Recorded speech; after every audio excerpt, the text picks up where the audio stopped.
السلام عليكم ورحمة الله وبركاته. سو dhawaada asxaabay soo dhawaada channelkan Green Media. maanta waxaan soo gudbin doonaa xaaladihii u dambeeyay ee gobolada Awdal iyo Salel kuwaasi oo maalmihii u dambeeyay soo tirayay. Ugaaska beesha Ciise iyo gandihiisa ayaa waxa ay sheegeen in ay dagaal ka xigaan joojinta xafladda buuga xir Ciise kuwaasi oo Somaliland iyo beesha Isaaqba uga digay in ay dhex galaan dagaal ka dhex qarxa iyaga iyo beesha Guddiisi.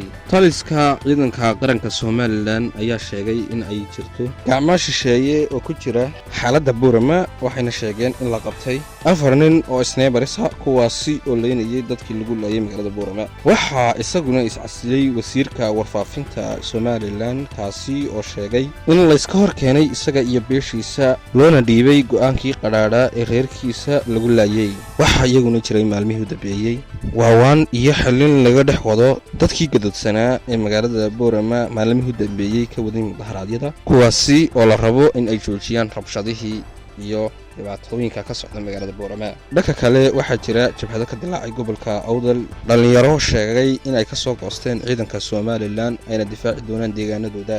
Ugaaska beesha Samaroon ayaa isaguna sheegay in uu ka aqbalay dagaal uu ilaamiyay ugaaska beesha Ciise ugaas Mustafa Maxamed Ibrahim oo diyaar u yahay dagaalkaasi.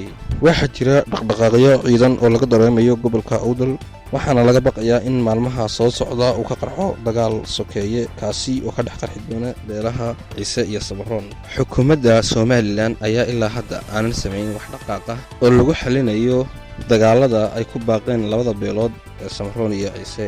wixii warara ee ka soo kordha halkan ayaanu kala wada socon doonaa insha Allah.